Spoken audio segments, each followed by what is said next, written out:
হয়ে গেছে তোদের গল্প করা। এবার কোনো কথা থাকলে শুধু আমার সাথে বলবি। ভেবে যা। আলোর তিনটে ধর্ম মেইনলি বলেছিলাম তোদেরকে, কোথায়?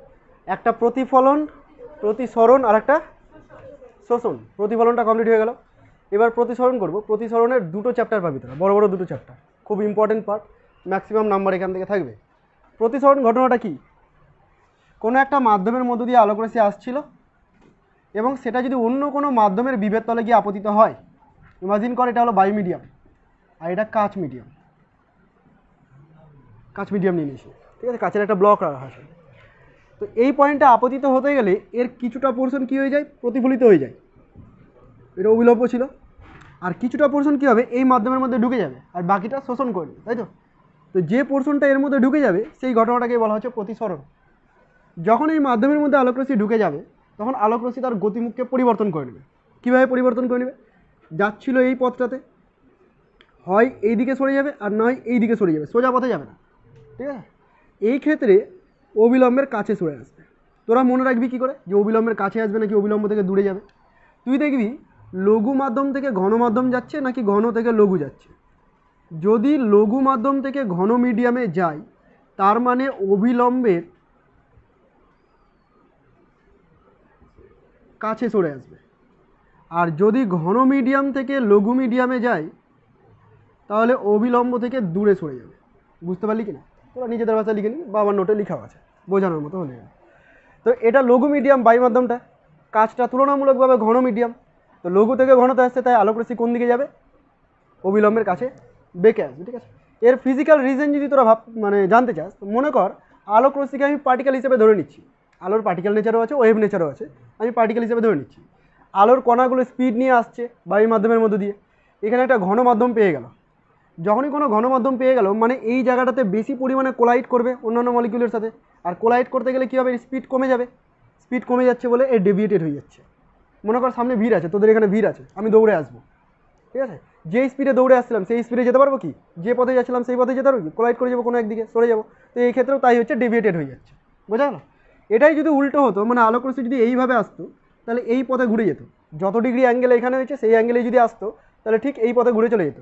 মানে এই জায়গাটাতে আলোকরশ্মি যাচ্ছিল এই পথটাতে, এখন আমি গতিমুখ কিন্তু পরিবর্তন করেছি, কাছ থেকে বাইরে যাচ্ছে। আলোকরশ্মি এইভাবে যাচ্ছিল, এই মিডিয়ামটা না থাকতে গেলে সোজা চলে যেত, কিন্তু দেখ এটা কোন দিকে ঘুরে গেল? দূরে চলে গেল, মানে অবিলম্ব থেকে দূরে সরে গেল। বুঝতে পারছিস তো ব্যাপারটা? আলোকরশ্মি রিভার্স পথ ফলো করে আমরা জানি। এই প্রতিসরণ রিলেটেড, প্রতিসরণে আমরা সূত্র পড়ব দুটো। প্রথম সূত্র আমরা পড়েছি যে আপতিত রশ্মি, প্রতিসৃত রশ্মি আর আপতন বিন্দুতে অঙ্কিত অবিলম্ব একই সমতলে থাকবে, মানে এটা হচ্ছে ওই একই সমতলের ব্যাপারটা। দ্বিতীয় সূত্র যেটা ছিল মনে আছে, আপতন কোণের সাইন আর প্রতিসরণ কোণের সাইন অনুপাতটা সবসময় ধ্রুবক। আমি ফার্স্ট কেসটাকেই নিয়ে নিচ্ছি, এটা মিটিয়ে দিলাম। প্রথম ক্ষেত্রে আলোকরশ্মি এইভাবে আসছিল, কত ডিগ্রি কোণে আসছিল? আই কোণে আসছিল, রিফ্র্যাক্টেড হয়ে গেল। কত ডিগ্রি অ্যাঙ্গেলে রিফ্র্যাক্টেড হলো? আর অ্যাঙ্গেলে রিফ্র্যাক্টেড হয়ে গেল। তো আপতন কোণের সাইন মানে হচ্ছে সাইন আই, প্রতিসরণ কোণের সাইন মানে হচ্ছে সাইন আর। এইটা কী হবে? কনস্ট্যান্ট হবে। আগে কী শিখেছিস সব ভুলে যায়, এখন নতুন করে সব কিছু জানতে পারছিস, মনে কর, ঠিক আছে? একদম নতুন করে সব কিছু শিখছিস, কোনো কোয়ারি আসলে তখনই জিজ্ঞাসা করবি। Sine I by sine R is equal to constant. এই যে কনস্ট্যান্টটা, এটাকে চিহ্নিত করা হয় মিউ রাশি দিয়ে, মিউ, এটাকে মিউ বলি। এর নাম দেওয়া হয়েছে প্রতিসরাঙ্ক। যখনই কোনো কনস্ট্যান্ট চলে আসবে গুণাঙ্ক হয়ে যায়, সরাঙ্ক, ইয়ং গুণাঙ্ক, মনে পড়ছে এগুলো সব? যখনই কোনো কিছু চলে আসবে লাস্টে উ ক যুক্ত হয়ে যাবে। তো এটা হচ্ছে একটা কনস্ট্যান্ট, প্রতিসরাঙ্ক। এই যে জিনিসটা, রাশিমালাটা, এটা ডিপেন্ড করবে মাধ্যমের প্রকৃতির ওপর, কোন মাধ্যম এসে আপতিত হয়েছে, কোন মাধ্যমে এসে আপতিত হয়েছে। কাঁচ মিডিয়াম হতে গেলে প্রতিসরাঙ্ক আলাদা কিছু হবে, জল হতে গেলে প্রতিসরাঙ্ক আলাদা কিছু হবে। মনে কর এটা কাঁচ ছিল, 30 ডিগ্রি কোণে এসে আপতিত হলো, তো প্রতিসরণ কোণটা ধরে নিয়ে 20 ডিগ্রি হয়ে গেল, ধরে নিচ্ছি জাস্ট এক্সাম্পল। তার মানে এই না যে জল মিডিয়াম যদি থাকে, এখানে জল যদি থাকে তাহলে 30 ডিগ্রি কোণে এসে আপতিত হলো আর এইখানে এটা 20 ডিগ্রি হয়ে যাবে, এখানে অন্য কিছু হতে পারে, 10 ডিগ্রি হয়ে গেল। বুঝতে পারলি ব্যাপারটা? অনুপাতটা ফিক্স থাকবে, তবে মিডিয়াম চেঞ্জ হলে অনুপাতটা চেঞ্জ হয়ে যাবে। বোঝা গেছে? কাচের ক্ষেত্রে 30 ডিগ্রির জায়গায় 60 ডিগ্রি করে দেয়, তাহলে এই অ্যাঙ্গেলটা 20 ডিগ্রি থেকে বেরো, ধরো মনে কর 40 ডিগ্রি হয়ে গেল, অনুপাতটা একই থাকবে। বোঝা গেছে এতটুকু? প্রতিসরণের সূত্র ক্লিয়ার হয়ে গেল।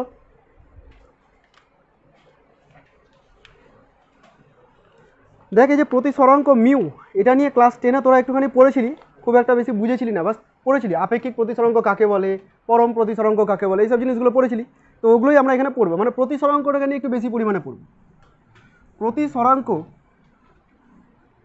এটা বললাম যে মাধ্যমের উপর ডিপেন্ড করে, মাধ্যমের প্রকৃতির উপর ডিপেন্ড করে, ঠিক আছে। ওপরে আমি বায়ু মিডিয়াম নিয়েছিলাম, নিচে কাঁচ মিডিয়াম নিয়েছিলাম, ঠিক আছে। বায়ুর সাপেক্ষে কাচের প্রতিসরাঙ্ককে বলা হচ্ছে মিউ। এই ক্ষেত্রে যে মিডিয়াম থেকে আসবে সেই মিডিয়ামের সাপেক্ষে অন্য মিডিয়ামের প্রতিসরাঙ্ক। যদি আলোকরশ্মি এদিক থেকে ওই দিকে যেত তাহলে এখানে যে প্রতিসরাঙ্কটা বসতো সেটা কাচ মাধ্যমের সাপেক্ষে বায়ু মাধ্যমের প্রতিসরাঙ্ক হতো। বোঝা গেছে? তো ইন জেনারেল বোঝানোর জন্য আমি এটাকে 1 এবং এটাকে 2 বলে দিচ্ছি। তাহলে এই জায়গাটায় লিখবো এরকমভাবে 1 মিউ 2। এই 1 মিউ 2 এটাকে বলা হয় 1 নং এ মাধ্যমের সাপেক্ষে 2 নং মাধ্যমের প্রতিসরাঙ্ক। তার মানে তুই বুঝতে পারছিস যে মাধ্যমের উপর ডিপেন্ড করছে। এটা কাঁচ মিডিয়াম ছিল, উপরে বায়ু মিডিয়াম ছিল, তাহলে বায়ুর সাপেক্ষে কাচের যা প্রতিসরাঙ্ক হবে, ওপরে যদি জল থাকতো জলের সাপেক্ষে কাচের প্রতিসরাঙ্ক আলাদা কিছু হতো। বোঝা গেছে এইটুকু? এই যে প্রতিসরাঙ্কটা এটাকেই নাম দেওয়া হয়েছে আপেক্ষিক প্রতিসরাঙ্ক, মানে অন্য কোনো মিডিয়ামের উপর ডিপেন্ড করছে, সেই জন্য আপেক্ষিক কথাটাকে ইউজ করেছি। ক্লিয়ার হয়েছে? এটা হচ্ছে আপেক্ষিক প্রতিসরাঙ্ক। এরকমভাবে আরও একটা টার্ম আছে, সেটাকে বলি আমরা পরম প্রতিসরাঙ্ক। কী জিনিস এটা? পরম প্রতিসরাঙ্ক তখনই বলবো যখন আমি শূন্য মাধ্যমের সাপেক্ষে পরিমাপ করব। কার সাপেক্ষে পরিমাপ করব? শূন্য মাধ্যমের সাপেক্ষে। মনে কর ওপরে আছে শূন্য মাধ্যম আর নিচে আছে জল, তাহলে এই শূন্য মাধ্যমের সাপেক্ষে জলের যে প্রতিসরাঙ্ক হবে সেটাই হবে জলের পরম প্রতিসরাঙ্ক, নিজস্ব প্রতিসরাঙ্কটা। বোঝা গেল? শূন্য মাধ্যমের প্রতিসরাঙ্ককে ধরা হয় 1। সবসময় শূন্য মাধ্যমের প্রতিসরাঙ্ককে আমরা 1 ধরে নিয়ে চলি।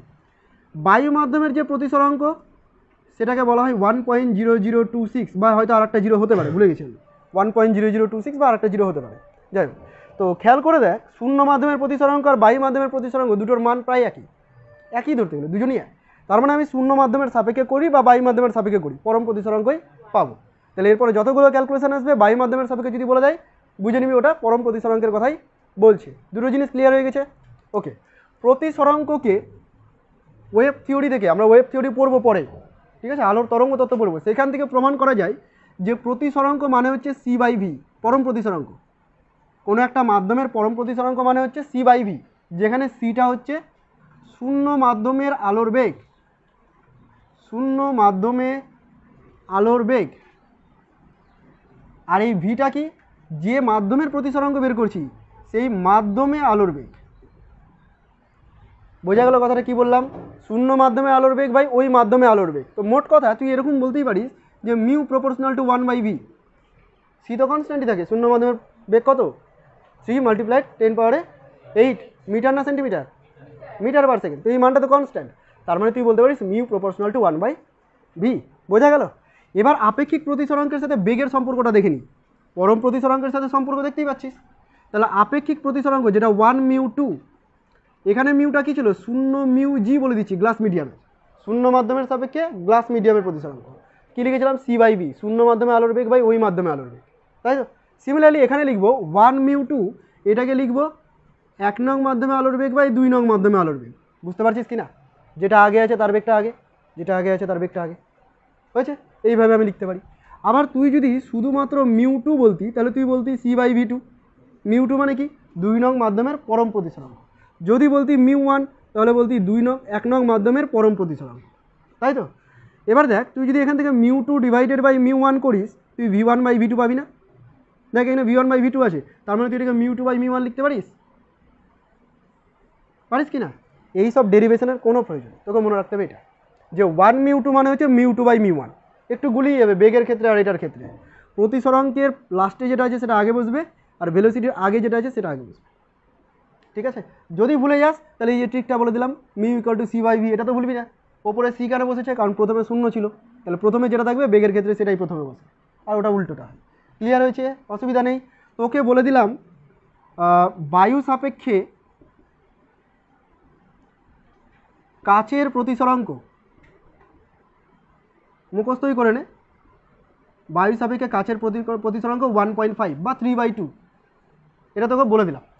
দিয়ে তোকে বললাম কাচ সাপেক্ষে বায়ুর প্রতিসরাঙ্ক কত হবে। বুঝতে পারলি তো, উল্টো করে দিলাম, কাচ সাপেক্ষে বায়ুর প্রতিসরাঙ্ক। ক্লাস 10 তো ভুলে যেতে বললাম, এই কারণে বললাম কারণ জানি তোরা পারবি না ক্লাস 10 থেকে এটা বলতে। করেছিলি কাচ বায়ু সাপেক্ষে কাচের প্রতিসরাঙ্ক যদি 3/2 হয়, তাহলে উল্টোটা করতে গেলে সেটা 2/3 হয়ে যাবে। কি করে একটু এক্সপ্লেন করি, ম্যাথমেটিক্যালি এক্সপ্লেন করি। বায়ু মানে এয়ার সাপেক্ষে জি এর প্রতিসরাঙ্ক a mu G, G for glass, ঠিক আছে, কাচ কত বললাম এটা 3/2। এটাকে তো তুই mu g by mu a ভাবতেই পারিস, তাই না?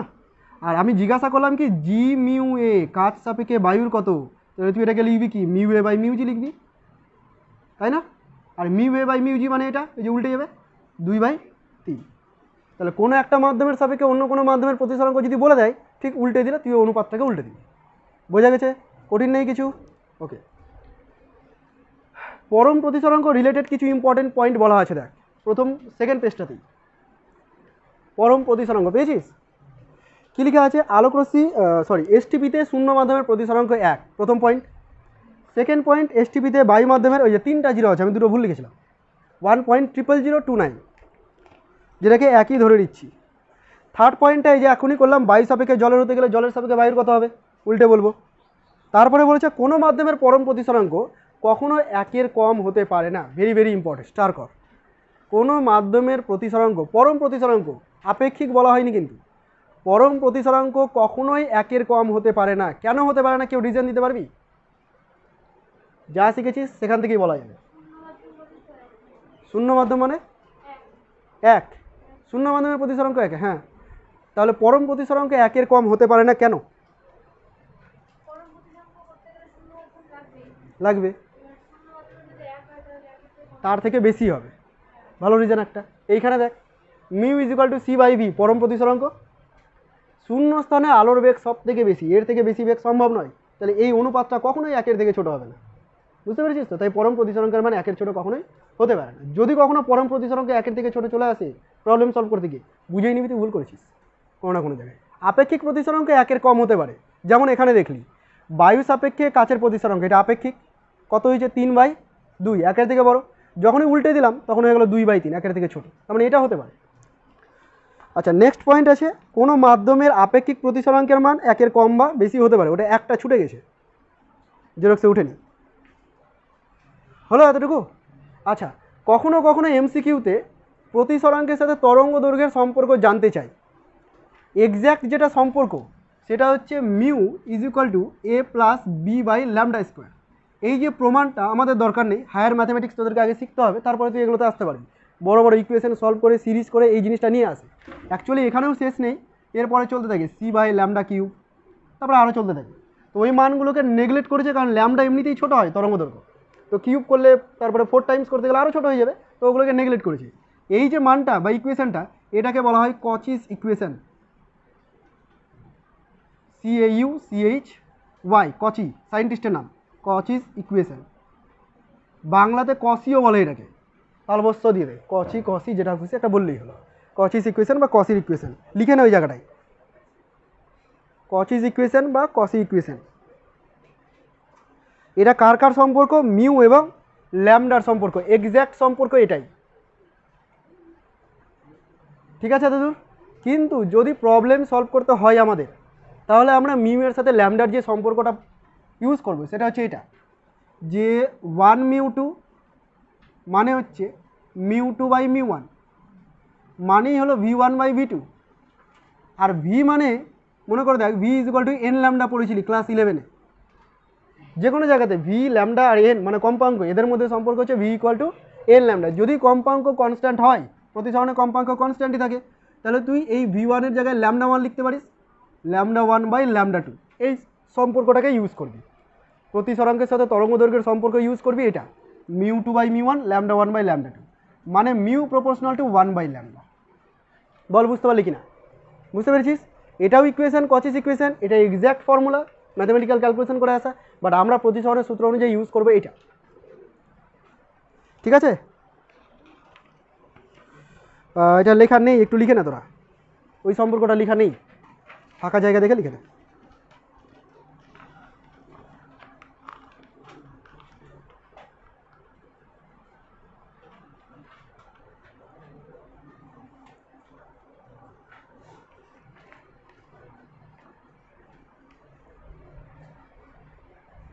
করেছিস?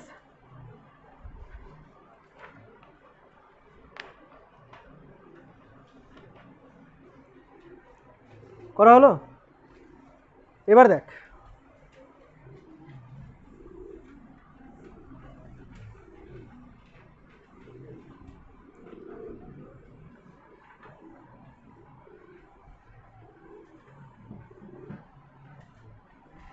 আমি তোদেরকে বললাম যে লঘু মাধ্যম থেকে ঘন মাধ্যমে যদি আলোকরশ্মি যায় তাহলে অবিলম্বের কাছে বেঁকে আসে, আর উল্টোটা হয়ে গেলে অবিলম্ব থেকে দূরে চলে যায়। এটা ম্যাথমেটিক্যালি প্রুভ করবো কী করে এটা সম্ভব। দেখ, রাশিমালাটা আগে লিখে নিচ্ছি যে 1μ2 মানে সাইন আই বাই সাইন আর, এটাই তো প্রতিসরণের সূত্র, সাইন আই বাই সাইন আর। এটা 1 নম্বর মিডিয়াম, এটা 2 নম্বর মিডিয়াম। আলোকরশ্মি এখান থেকে এখানে আসছে, ঠিক আছে। প্রথম ক্ষেত্রে আমি এটাকে লঘু ধরে নিচ্ছি আর এটাকে ঘন ধরে নিচ্ছি, সেকেন্ড কেসে ঠিক উল্টো করে দেবো, ঠিক আছে। তাহলে লঘু মিডিয়াম থেকে ঘন মিডিয়ামে আলোকরশ্মি ঢুকবে। তুই আমাকে বলতো লঘু মিডিয়ামে আলোকরশ্মির গতিবেগ বেশি হবে নাকি ঘন মাধ্যমে? লঘু মাধ্যমে আলোকরশ্মির গতিবেগ বেশি হবে, ভিড় যেখানে কম সেখানেই গতিবেগ বেশি, তার মানে এইখানে গতিবেগটা বেশি। অর্থাৎ 1 নম্বর মিডিয়ামের গতিবেগ v1 গ্রেটার দ্যান v2 বলতেই পারিস। 1μ2 মানে v1/v2 জানতাম, 1μ2 মানে v1/v2, আর v1 যদি v2 থেকে বড় হয় তাহলে এটা গ্রেটার দ্যান 1 হবে। v1 যদি v2 থেকে বড় হয় তাহলে অনুপাতটা তো 1 থেকে বড়ই হচ্ছে, এটা 1 থেকে বড়। আবার তুই 1μ2 মানে জানিস স্নেলের সূত্র অনুযায়ী sine I by sine r greater than 1 বলা যায়। তার মানে sine i greater than sine r, তার মানে আই গ্রেটার দ্যান আর। বল বোঝা গেল কিনা? তার মানে কি লঘু মিডিয়ামে যেটা কোণ মানে আপতন কোণটা সেটা প্রতিসরণ কোণের তুলনায় বেশি হবে। তো আপতন কোণ যদি প্রতিসরণ কোণের তুলনায় বেশি হয় তাহলে অবশ্যই এটাকে কাছে রাখতে হবে, তবেই তো এটা কম হবে। বল বুঝতে পারলি কিনা? বুঝে গেছিস তো?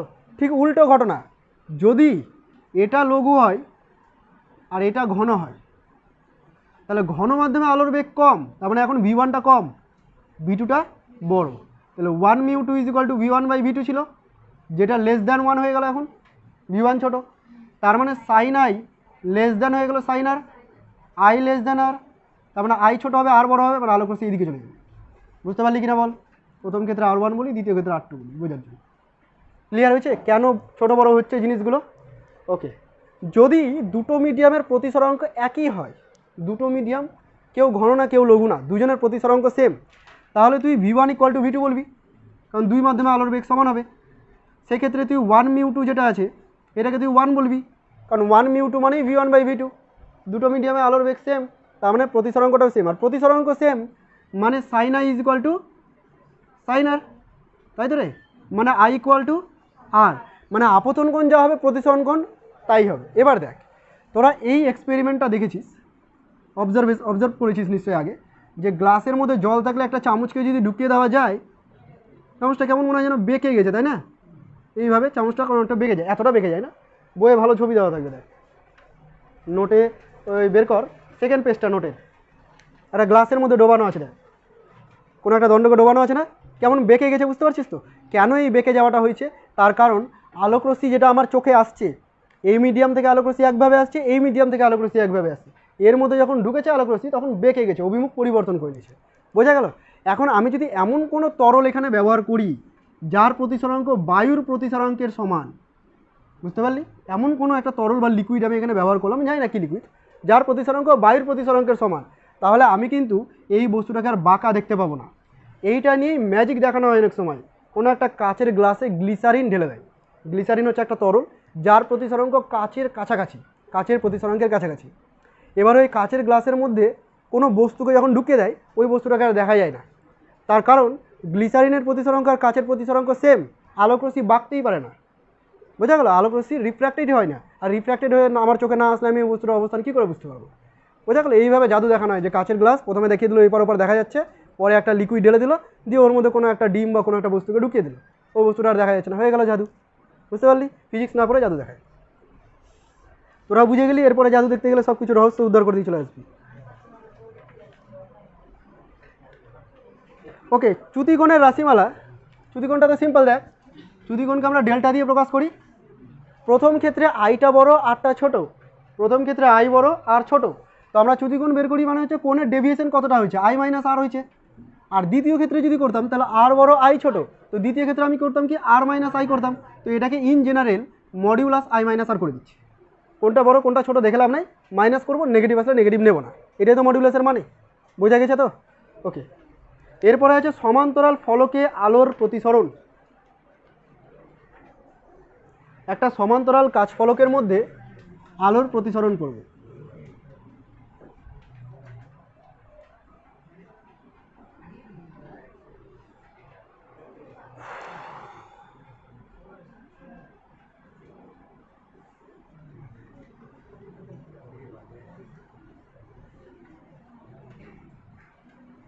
সমান্তরাল কাচ ফলক, আমি এটা একটা সমান্তরাল কাচ ফলক আঁকছি, মানে এর বিপরীত তল দুটো সমান্তরাল থাকবে, ঠিক আছে? এরকম একটা কাচ ফলক, ইটের মতো শেপ, মানে 3 ডাইমেনশনালি আছে, এই দিকেও আছে, সেগুলো আমি আর আঁকলাম না। এরকম টাইপের একটা কাচের ফলক আছে, আলোক রশ্মি এর উপরে এসে আপতিত হচ্ছে, ঠিক আছে? তো আমি 2 ডাইমেনশনালি শুধুমাত্র এক সাইড থেকে দেখাচ্ছি, এর উপরে আলোক রশ্মি এসে পড়লো, কী ঘটবে সেটা আমরা এখন লক্ষ্য করব। এটা air medium, glass medium, again এটা এয়ার মিডিয়াম, ঠিক আছে? গ্লাস মিডিয়ামের প্রতিসরাঙ্ক মিউ জি, এয়ার মিডিয়ামের প্রতিসরাঙ্ক মিউ এ, যেটাকে আমরা 1 ধরে নেব, এটাও মিউ এ, এটাকে আমরা 1 ধরে নেব, ঠিক আছে? আলোক রশ্মি লঘু থেকে ঘন মাধ্যমে ঢুকছে, প্রথমত কোন পথে যাচ্ছে? পি কিউ পথে যাচ্ছে। এখানে একটা অবিলম্ব ড্র করতে হবে। তোরা বল আমাকে, আলোক রশ্মি অবিলম্ব থেকে দূরে যাবে না কাছে যাবে? অবিলম্বের কাছে সরে আসবে, এইভাবে সরে আসবে, এই পথে যাচ্ছিল কিন্তু এই পথে সরে গেল। এটা হচ্ছে I1 কোণ আর এটা হচ্ছে R1 কোণ, হলো? সেকেন্ড তলে এসে আবার রিফ্লেক্টেড হবে, আরেকবার প্রতিসরণ ঘটবে, তো এখানে একটা অবিলম্ব ড্র করতে হবে। আচ্ছা, এই অবিলম্ব আর এই অবিলম্ব, দুটো অবিলম্ব পরস্পর সমান্তরাল হবে না? কারণ এই তল দুটো সমান্তরাল আছে, তাহলে এই দুটো অবিলম্ব পরস্পর সমান্তরাল হবে, ঠিক আছে? এবার দেখ, এখানে আমি ধরে নিচ্ছি R2 কোণে আপতিত হলো, আমরা সাধারণত আপতন কোণকে আই দিয়ে প্রকাশ করি, তো আমি সিমিলারিটি মেনটেন করার জন্য বাইরেরগুলোকে আই ধরে নিচ্ছি, ভেতরটাকে আর ধরে নিচ্ছি, ঠিক আছে? এখানে যদি R2 কোণে আপতিত হয়, ঘন মাধ্যম থেকে লঘু মাধ্যমে যাচ্ছে, তাহলে কাছে আসবে না দূরে যাবে? এই পথে যাচ্ছিল, এটা কি করবে? দূরে চলে যাবে। কত ডিগ্রি কোণ হবে এটা? I2, ঠিক আছে? প্রথমে এই যে বিন্দুটা কিউ বিন্দু, এই কিউ বিন্দুতে আমি স্নেলের সূত্র অ্যাপ্লাই করছি, মানে প্রতিসরণের দ্বিতীয় সূত্র অ্যাপ্লাই করছি। দ্বিতীয় সূত্র কি? Sign I1 by sine R1, যে মিডিয়াম থেকে আসছে, অর্থাৎ এ মিউ জি, তাই তো? I1কে আগে লিখেছি, তাই একে আগে লিখলাম, এটাকে লিখে দিলি sine I1 by sine R1 is equal to mu g by mu a, থাক এরকম, ভ্যালু বসালাম না। আরেকটা হচ্ছে আর বিন্দু, এই পয়েন্টটা, এখানে আপতন কোণ কিন্তু R2, তাহলে sign R2 by sine I2, এতটুকু বুঝতে পেরেছিস? Is equal to A mu G হবে না জি মিউ হবে? জি মিউ এ, জি থেকে এতে ঢুকছে, ওকে? তো এখান থেকে তুই যদি লিখিস sign R2 by sine I2, তুই পাবি mu a by mu g. এই দুটো ইকুয়েশনকে যদি কাজে লাগাস, একটা mu g by mu a, একটা mu a by mu g, এটাকে উল্টে দে, তাহলে যেটা হবে সেটা হচ্ছে sine I1 by sine R1 is equal to sine I2 by sine R2, এইটা হবে, ঠিক আছে? আচ্ছা, একটু ছবিতে চলে আয়, এরকম দুটো প্যারালাল লাইন আর এইরকম দুটো লাইন, ঠিক আছে? মাঝখানে এটা ভেদক, এটা মাঝখানে ভেদ করে গেছে, বুঝতে পারছিস তো? এই লাইনটাকে দেখিয়েছি, এই যে কোণটা আর এই কোণটা, এরা দুজন ইকুয়াল হবে না? একান্তর কোণ, প্রথমে হয়তো অনেকে বুঝে গেছিলি, এই দুটো ইকুয়াল হবে, তার মানে R1 আর R2 যেটা আছে, R1 is equal two R2, R1 equal to R2 হতে গেলে এটা কেটে গেল, থাকছে কি sign I1 equal to sine I2, মানে I1 ইকুয়াল টু I2, মানে কি প্রুফ করা গেল এখান থেকে? দেখ, আলোক রশ্মি যে কোণে আপতিত হয়েছে সেই কোণেই নির্গত হয়েছে, যে কোণে আপতিত হয়েছে সেই কোণেই নির্গত হয়েছে, তার মানে এই যে রেটা যেটা এই পথে গেল এবং এই যে রেটা, এরা দুজন পরস্পরের সাথে প্যারালাল থাকবে, বুঝতে পারলি? তার মানে সমান্তরাল কাচ ফলকে আলোক রশ্মি সমান্তরালভাবে নির্গত হয়, এর শুধুমাত্র পার্শ্ব সরণ ঘটে। পার্শ্ব সরণ বলতে কি? এই পথে যাচ্ছিল, এই পথে যাচ্ছে, মানে পাশাপাশি সরে গেল কিছুটা, এটাকে বলি আমরা পার্শ্ব সরণ। বল বুঝতে পারলি কিনা? বুঝতে পেরে গেছিস পার্শ্ব সরণ? তোকে এই পার্শ্ব সরণের রাশিমালাটাও ডিরাইভ করতে হবে, এটাও দেবে 2 মার্কে। দেখাও যে সমান্তরাল কাচ ফলকে আলোক রশ্মির পার্শ্ব সরণ ঘটে, বা যে কোণে আপতিত হয় নির্গত কোণ সেটাই হয়, এরকম ধরনের তোকে প্রমাণ দিবে। আর একটা প্রমাণ দিতে পারে, সেটা হচ্ছে যে পার্শ্ব সরণ কতটা হলো সেই রাশিমালাটা প্রুভ করো, এই রাশিমালাটা প্রুভ করতে দেবে। আমি একটু দেখে নিই, দিয়ে তোদেরকে এটা করাচ্ছি, তার কারণ আমিও ক্যালকুলেশনে আটকে যাবো।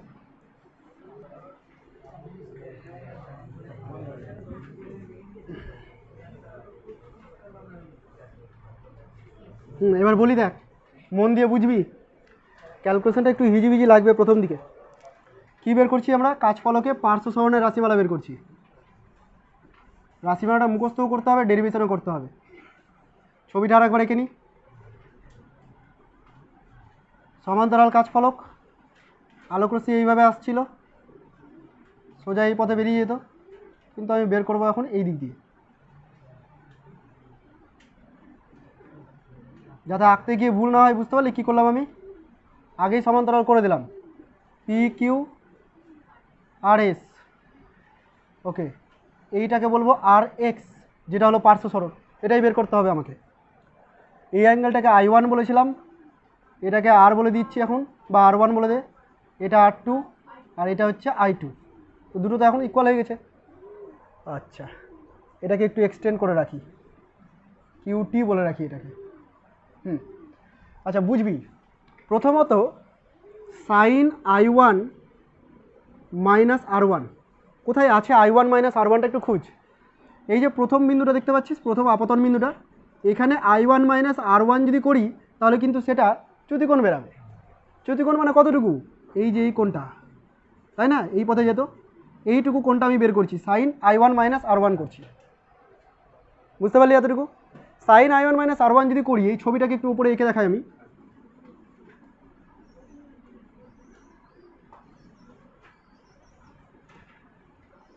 এই দেখ, এটা আর ছিল, এই যে এই পয়েন্টটা, এটা ছিল এক্স, আর এইটা হচ্ছে কিউ পয়েন্ট।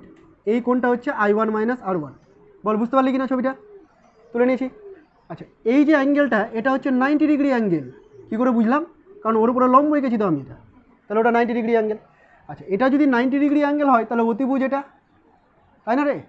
অতিভুজ এটা হবে, লম্ব কোনটা হবে? এটা লম্ব হবে। তাহলে এই যে জিনিসটা আমি এখানে করছি, দেখ সাইন I1 মাইনাস R1, এই কোণের রেসপেক্টে এটা লম্ব আর এটা অতিভুজ। তার মানে লম্ব হচ্ছে RX আর অতিভুজ হচ্ছে QR। ক্লিয়ার হলো? কোথা থেকে শুরু করলাম? প্রথম বিন্দুতে চ্যুতিকোণ দিয়ে শুরু করলাম। এবার আমাকে বের করতে হবে RX, তাহলে RXকে রাখ আর বাকি সবকে একদিকে করে দে, QR sign I1 minus R1 হয়েছে। এই ইকুয়েশনটাকে ধরে এখন তোকে এগাতে হবে, তোর পার্শ্ব সরণের রাশিমালা এটাই, কিন্তু এটাকে এমনভাবে লিখবো যাতে করে আবার জানা মানগুলো পেয়ে যায়। জানা মান কে কে?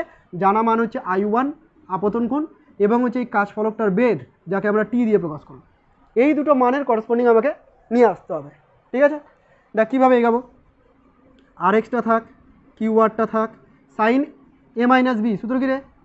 সাইন এ কস বি মাইনাস কস এ সাইন বি, এইটা হলো সূত্র। QR কোথায় আছে? QR জানো? QR এইটা হলো QR। এটাকে আমি টি এর ফর্মে সরাবো। কী করে সরাচ্ছি দেখ, এখানে একটা R1 দেখতে পাচ্ছিস, এই যে অতিভুজ ত্রিভুজটা, এই ত্রিভুজটা এটা 90 ডিগ্রি, তাই না? তাহলে আমি যদি এখানে cos R1 করি, তাহলে ভূমি পাবো এটা আর অতিভুজ পাবো QR-কে, মানে ভূমি পাবো QT আর অতিভুজ পাবো QR-কে। কসই কেন করলাম, সাইন কেন করলাম না? সাইন করতে গেলে তো আমি এটা পেয়ে যেতাম, টি আর লম্ব পেয়ে যেতাম। এটার তো দরকার নেই, আমার এই বেধটা দরকার টি, তাহলে কস করেই এই বেধটাকে পাবো। এবং এই যে QR-টা যেটা এখানে আছে, এটাকে রিপ্লেস করতে হবে, তাই এদেরকে দিয়ে রাশিমালা খুঁজলাম। এবার এখান থেকে QR সমান সমান তুই লিখতে পারবি যে QT, যেটাকে স্মল টি বলে দেবো, বাই cos R1। বল বুঝলি কিনা? এটা কি পেলাম? QR এই বাহুটা সমান সমান হচ্ছে এই টি এর টি ফর্মে বাই cos R1। তো এটাকে লিখছি এখানে t by cos R1, sine I1 cos R1 cos I1 sine R1। পরের দিন এটা লিখতে দিব আমি, cos R1কে ঢুকিয়ে দেবে ভিতরে, টি sine I1 minus cos I1 by cos R1 into sine R1 by cos R1। এরকম বেরোলো তো? থাক, এটা কিছু ভুল করেছি রে। cos R1কে ঢুকিয়ে দিলাম, দুটো কী করে আসলো? ওপরে শুধু সাইন R1 থাকলো। ভুলগুলো ধরাবি, ক্যালকুলেশন মিস্টেক করতে পারি। শুধু cos R1কে এর মধ্যে ঢুকিয়ে দিয়েছি। এখানে সাইন I1 আছে, এখানে নেই, একটা সাইন I1কে বাইরে বের করছি, এখানে 1 পড়ে থাকবে, minus cos I1 cos R1 sine R1 by sine I1, ঠিক আছে। এই যে sine I1 by sine R1 এটা মানে তো মিউ, এখানে উল্টো আছে, তাহলে এটা 1 বাই মিউ লিখবো, এটাকে 1 বাই মিউ লিখছি। T sine I1 1 minus cos I1 cos R1 into 1 by mu. এখনও শান্তি নাই, দেখ সবই চলে এসছে, I1 চলে এসছে, টি চলে এসছে, কিন্তু মাঝখানে একটা R1 ঢুকে গেছে। এই R1কে আবার রিপ্লেস করতে হবে। R1 তো আছে কাচের মধ্যে, তুই R1কে মেজার করার জন্য কি কাচের মধ্যে ঢুকতে যাবি? পারবি না আমার মেজার করতে, তার জন্য আমাকে I1ই মেজার করতে হবে। তাহলে R1কে রিপ্লেস করবো এখন আমি, এইটা রিপ্লেস করাটা আর ছবির কোনো প্রয়োজন নেই, ম্যাথামেটিক্স ইউজ করতে হবে, সিম্পল ত্রিকোণমিতি ইউজ করতে হবে। কীভাবে? টি sine I1 1 minus cos I1, আর এই যে কস R1 আছে এটাকে আমি লিখছি 1 minus sine square R1 root ওভারের মধ্যে, করা যায় তো, ত্রিকোণমিতি ইউজ করলাম 1 by mu. Okay, sine I1 by sine R1 সমান সমান মিউ ছিল, তাই না? তাহলে এখান থেকে যদি তুই সাইন R1 বের করিস, সাইন I1 বাই মিউ পাবি। সাইন R1 যদি বের করিস তাহলে সাইন I বাই মিউ পাবি তো, ওটাকে এখানে বসাবি, ভয়ঙ্কর লাগবে দেখতে একটু। 1 minus cos I1 by root over 1 minus sine square R1, sine square R1 মানে হচ্ছে sine square I1 by mu square.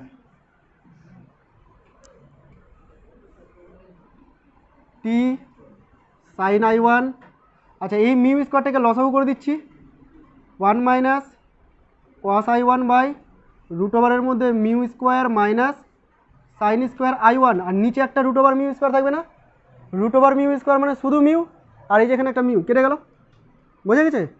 এই হচ্ছে তোর পার্শ্ব সরণের রাশিমালা, যেখানে মিউ আই আর টি ছাড়া কিচ্ছু নেই। বোঝা গেছে? মুখস্থ করতে পারবি? পারবি না, বারবার প্র্যাকটিস করবি, তাহলেই মুখস্থ হবে। এমনি চোখে রেখে মুখস্থ থাকবে না, আমার মুখস্থ নেই, এটা আমি ডিরাইভ করে দিই, ঠিক আছে? এখান থেকে একটু সিম্পলিফিকেশন করেছে, মানে অ্যাপ্রক্সিমেশন করেছে, যদি কখনো I1টা খুব ক্ষুদ্র হয়ে যায়, মানে এই কোণটা যদি অনেক ছোট হয়, তাহলে সেই ক্ষেত্রে সাইন I1 যেটা আছে এটাকে আমরা I1 ধরতে পারি, মনে পড়ছে? সাইন থিটাকে থিটা ধরতে পারি খুব ক্ষুদ্র হলে, আর কস থিটাকে কী ধরতে পারি? 1, তাই তো? এটাকে রিপ্লেস করে দেবো, যদি এটা খুব ক্ষুদ্র হয় তাহলে RX ইজিক্যাল টু, মানে পার্শ্ব সরণ ইজিক্যাল টু টি I1 1 মাইনাস এটা 1 হবে মিউ স্কোয়ার মাইনাস 1, এইটা হলো রাশিমালা যখন I1টা খুব ক্ষুদ্র হবে। মুখস্থ রাখতে হবে, MCQতে ডিরেক্ট জানতে চাইতে পারে এগুলো অপশন দিয়ে, অথবা প্রমাণও করতে দিতে পারে। পার্শ্ব সরণের রাশিমালা খুবই ইম্পর্টেন্ট, স্টার করে রাখ, যেহেতু এত ভেজাল আছে ক্যালকুলেশন করতে, তাই এটা ইম্পর্টেন্ট, দিতেই পারে পরীক্ষায়। হলো?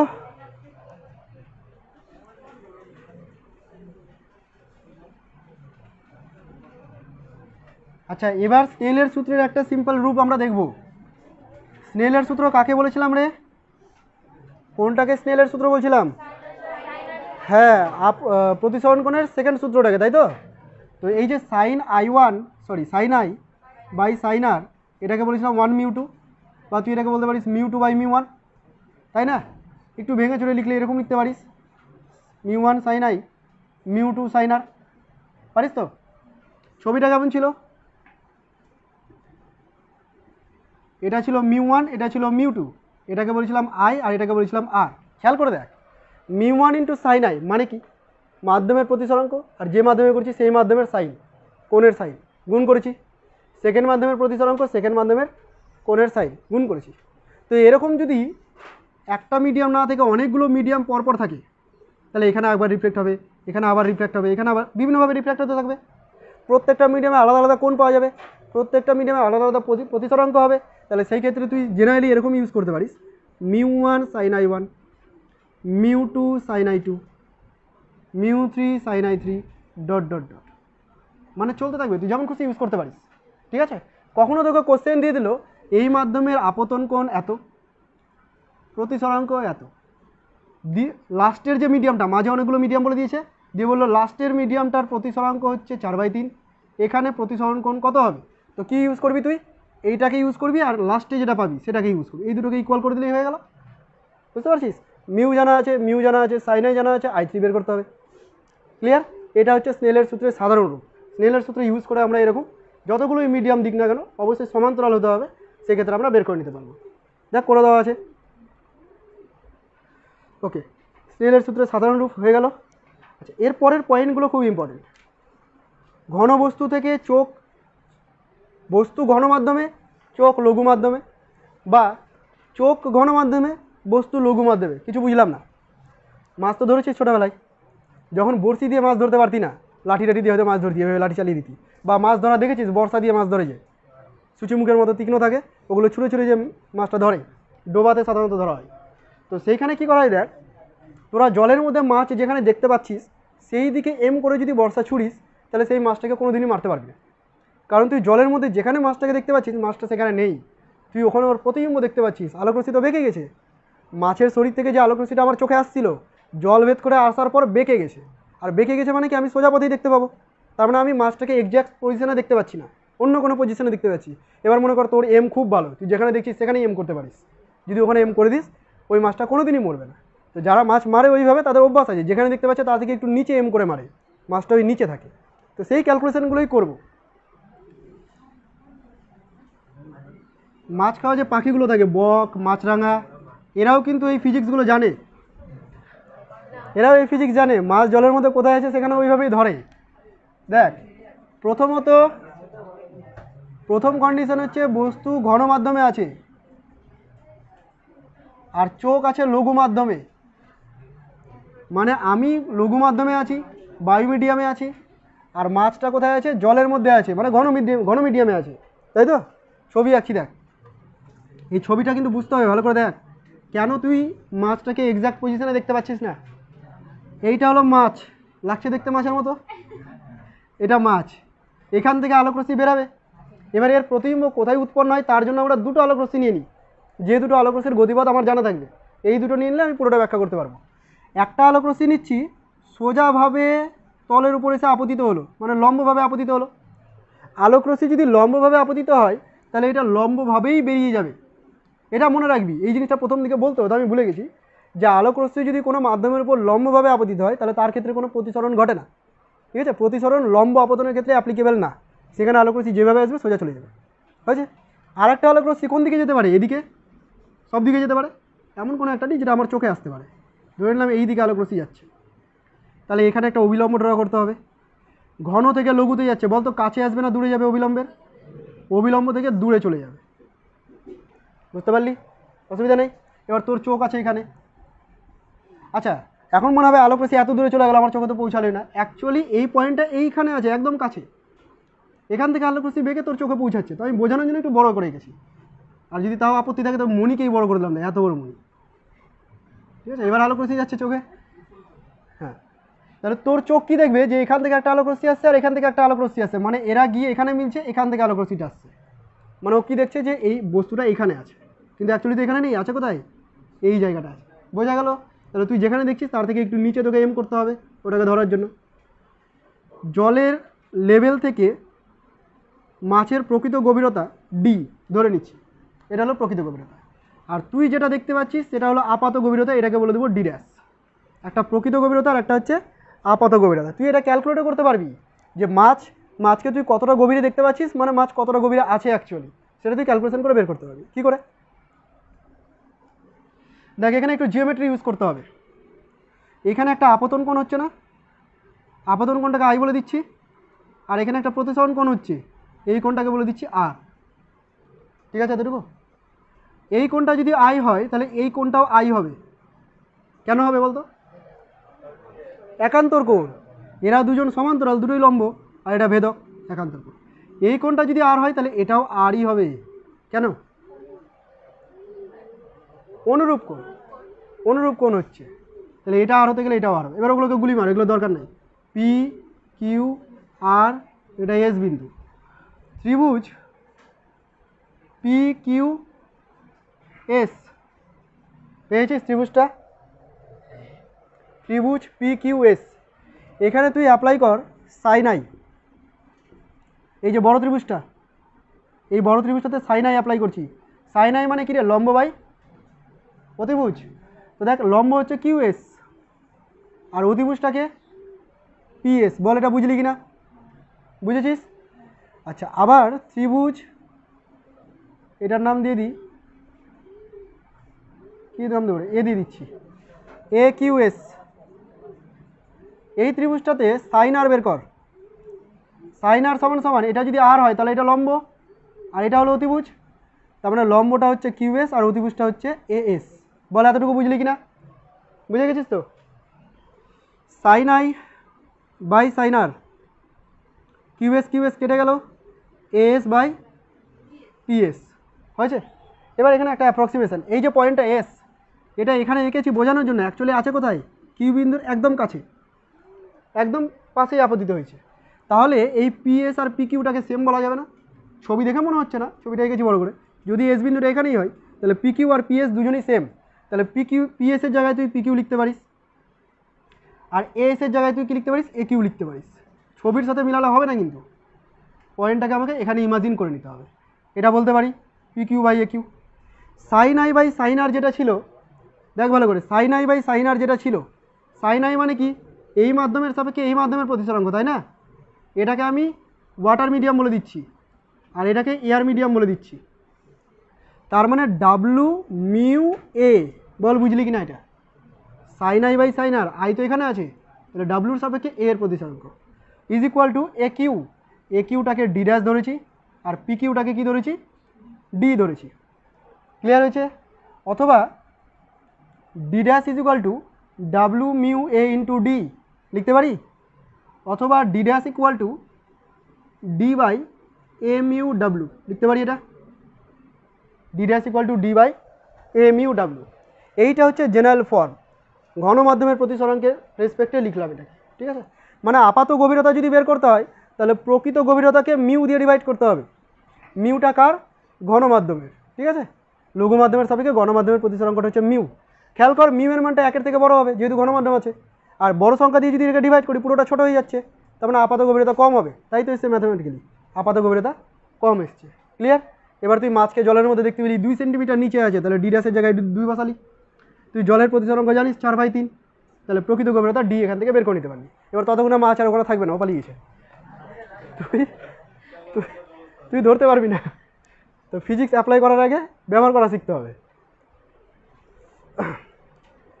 এবার এর উল্টোটা করবো, এই ক্যালকুলেশনটাতে তোরা হেল্প করবি আমাকে। মানে এবার আমি জলের মধ্যে থাকবো, আর মাছ তোর উপরে থাকতে পারে না, পাখি আছে উপরে, মনে কর তুই জলের মধ্যে ডুব দিয়ে পাখি ধরবি, উপরে পাখি উড়ে যাচ্ছে, তুই ধরবি, সেই ক্ষেত্রে কি হবে?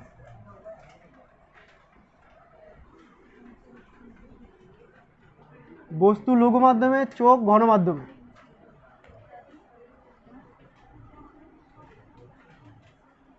চোখ আছে ঘন মাধ্যমে।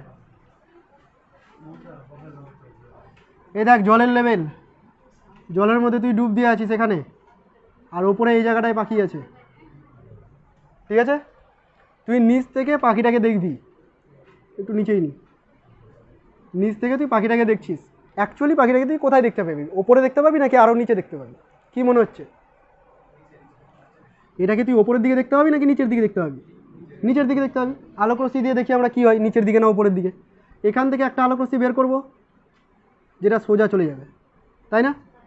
আর একটা আলোক রশ্মিকে কী করবো? একটু অ্যাঙ্গেল করে বের করবো, তাই তো রে? এখানে অবিলম্ব এঁকে দিই। এটা লঘু মিডিয়াম আর এটা হচ্ছে ঘন মিডিয়াম। লঘু থেকে ঘনতে আলোক রশ্মি যাচ্ছে, কাছে আসবে না দূরে যাবে? কাছে আসবে, তাহলে কাছে করে দিলাম। বোঝা গেছে? এবার আমার চোখ আছে কোথায়? এখানে, এইটা আমার চোখ, ঠিক আছে? এত বড় চোখ, চোখ কি দেখছে? আলোক রশ্মি আসছে কোথা থেকে? এটা এদিক থেকে আসছে আর এটা এদিক থেকে আসছে, মানে এইখান থেকে দেখতে পাচ্ছ, ওকে আরও উঁচুতে দেখতে পাচ্ছে। বোঝা গেল? জলজ যে প্রাণীগুলো আছে ওপরে যদি কোনো বস্তুকে দেখতে পাই, যেখানে দেখতে পাচ্ছে তার তুলনায় নিচে থাকে অ্যাকচুয়ালি একটু বেশি উঁচুতে দেখতে পাই। এই যে উচ্চতাটা, এটা হচ্ছে প্রকৃত উচ্চতা, অ্যাকচুয়ালি এখানে আছে, কিন্তু এটা হলো আপাত উচ্চতা, এখানে নেই, আমার মনে হচ্ছে এখানে আছে। তুই ডি আর ডি ড্যাশ দিয়েও বলতে পারিস, তোর ইচ্ছা। একই রকমভাবে এখানে আবার জ্যামিতি ইউজ করবো। দেখ, এই কোণটাকে বলবো আই, আর এই কোণটাকে বলবো আর, ঠিক আছে? এই কোণটা আই হতে গেলে এই কোণটাও আই। আচ্ছা, এটা যদি আর হয় তাহলে এই কোণটাও হবে আর, ঠিক আছে না? অনুরূপ কোণ। এই ত্রিভুজের ক্ষেত্রে অ্যাপ্লাই করছি, নাম দিতে হবে তো আবার, পি কিউ আর এস, আর এটাকে এ বলে দিচ্ছি। ত্রিভুজ পি কিউ এস পেয়েছিস? পি কিউ এসের সাইন আর ইউজ করছি, Q S by P S. বল ভুল করেছি কোথায়? এতক্ষণে সবাই মাথা খাটাচ্ছে, যেই বললাম যে ভুল করেছি কোথায় তখন মাথা খাটাচ্ছে। ঠিক করেছি, ত্রিভুজ এ কিউ এস, এখান থেকে কী পাবো? Sine I. একটু দেখে বলতো আই আর আরটাকে আমি ঠিক দেখিয়েছি কিনা, তুই চেক করে বল আই আরটাকে ঠিক করেছি কিনা।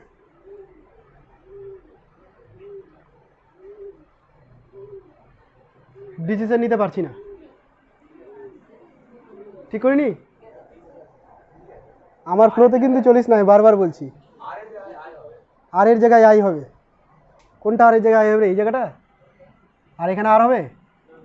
ঠিকই আছে, ভুল করিনি। এই যে এটা, এই কোনটা আর এই কোনটা তো সমানই হয়, ঠিকই আছে।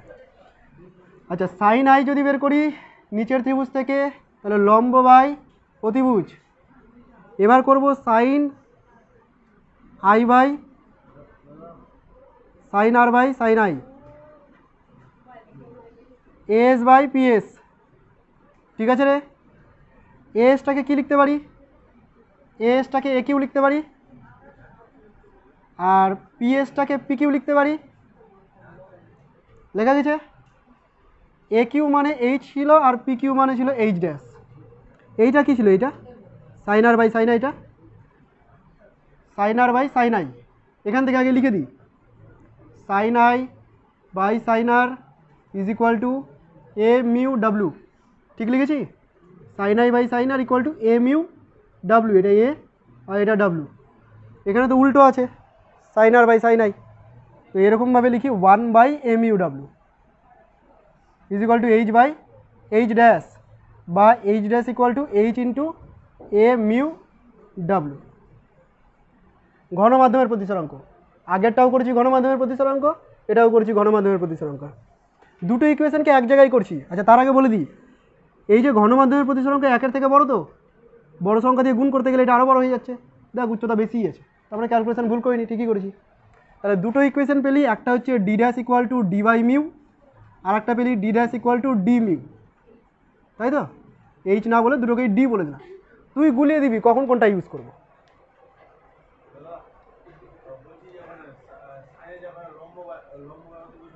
হ্যাঁ, এই ত্রিভুজটা নিয়েছি পি কিউ এস, এইটা হচ্ছে আর কোণ, তাহলে সাইন আর। এই কোণের রেসপেক্টে অতিভুজ এটা, ভূমি এটা, আর উল্টো দিকে লম্ব। ঠিক আছে? এবার লম্বটা হচ্ছে কিউ এস আর নিচে অতিভুজ পি এস। আচ্ছা, কী করে মনে রাখবো এটারে কোনটা ডি বাই মিউ হবে আর কোনটা মিউ ডি হবে? ওটা মনে থাকবে তো? গুলিয়ে দিবি তো কখন কোনটা হবে, এইভাবে মনে রাখবি। এই ছবিটা তো মনে থাকবে যে মাছকে আমি জলের মধ্যে যদি দেখি, তাহলে মাছকে প্রকৃত গভীরতায় দেখবো না, আপাত গভীরতা দেখবো, মানে একটু বেশি উঁচুতে দেখবো। তার মানে আপাত গভীরতা কমে যাচ্ছে, আপাত গভীরতা কমে যাচ্ছে, আপাত গভীরতা কমে যাচ্ছে মিউ দিয়ে ডিভাইড করে। বোঝা গেল? আর যখন বস্তু লঘু মাধ্যমে থাকবে, তখন তুই একটা ঘটনা উল্লেখ করলি যে পাখি আছে ওপরে, তুই জলের মধ্যে আছিস, মানে একে বেশি উঁচুতে দেখবি, আর উঁচুতে দেখবি মানে কি দূরত্ব বেশি করতে হবে, মিউ দিয়ে গুণ করে দিলাম। মনে থাকবে এইভাবে, এইরকমভাবে মনে রাখার চেষ্টা করবি। দেখ, আমি কার্টুনে অ্যাড করেছি বোঝার জন্য, সময় পাই না, তো আরও ভালো করে কার্টুনে অ্যাড করতাম।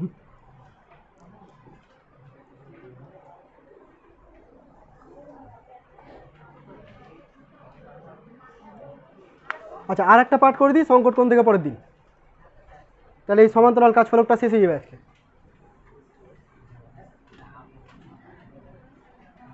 এটাই লাস্ট, আর একটু ধৈর্য রাখ, তারপরে সবাইকে খাওয়াবো জল, জল দেবো, একটু ধৈর্য রাখ। সমান্তরাল কাজফলকের নিচে অবস্থিত বস্তুর প্রতিবিম্ব। একটা সমান্তরাল কাজফলক আছে, এর নিচে কোনো এক জায়গায় বস্তু রেখেছে আর তুই ওপর থেকে দেখবি, তাহলে এই বস্তুটাকে তুই কোথায় দেখতে পাবি? এরকম ধরনের জিনিস কোন জায়গায় লক্ষ্য করেছিস বলতো?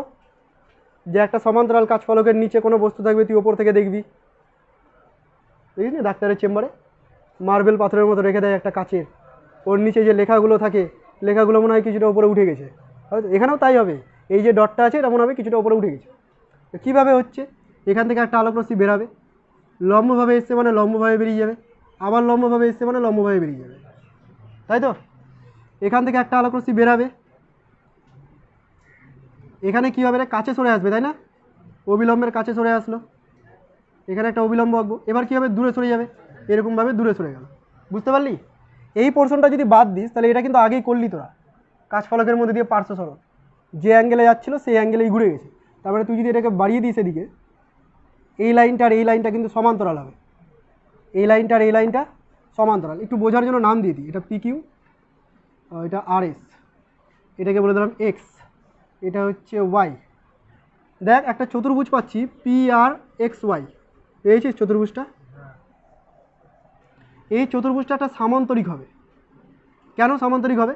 তার কারণ এই বাহু আর এই বাহু তো সমান্তরাল, পরস্পর লম্ব, আবার এই বাহু সমান্তরাল, পার্শ্ব সরণ হয় আমরা করেছি, বিপরীত বাহু যদি সমান্তরাল হয় তার মানে সামান্তরিক। তার মানে তুই বলতে পারিস এখান থেকে এত দূর পর্যন্ত যে দূরত্বটা সামান্তরিকের বিপরীত বাহু সমান হয়, মানে P Y is equal to R X. বুঝতে পারছিস তো? এবার তুই এটাকে যদি বাদ দিস, এই পোর্শনটা একটু আগে করলাম না যে পার্শ্ব সরণ আর এক্স হচ্ছিল, মনে পড়ছে পার্শ্ব সরণ আর এক্স হচ্ছিল? এখানে দেখ এটা যদি পার্শ্ব সরণ হয়, এর ক্ষেত্রে পার্শ্ব সরণ কিন্তু এটা, মানে বস্তুর প্রতিবিম্ব এখানে উঠে গেছে। তাহলে এই যে পি ওয়াইয়ের মানটা যদি বের করতে হয়, আর এক্সের মানটা বসিয়ে দিলেই চলবে। আর আর এক্সের মান আমরা বের করেছিলাম আগেই, কী বের করেছিলাম? টি 1-1/মিউ। বোঝা গেল? ডিরেক্ট এখানে শুধুমাত্র রাশিমালাটাকে আমরা ইউজ করে নিই, হয়েছে? সমান্তরাল কাজ ফলকের এত দূর পর্যন্তই তোদের আজকে থাকলো পড়া। পরের দিন থেকে সংকট করে আরও ইন্টারেস্টিং ব্যাপার আছে, অনেক কিছু এক্সপ্লেন করা হবে এর পরের দিন, পড়ে আসবি। আর যেহেতু পুরোটা থিওরিটিক্যাল পার্ট, মনে রাখার জন্য বাড়িতে লিখবি। পরের দিন লিখতে দেবো না, তবে খাতা দেখবো যে লিখেছিস তোরা, খাতা দেখবো যে বাড়িতে তোরা লিখেছিস না দেখে, ঠিক আছে?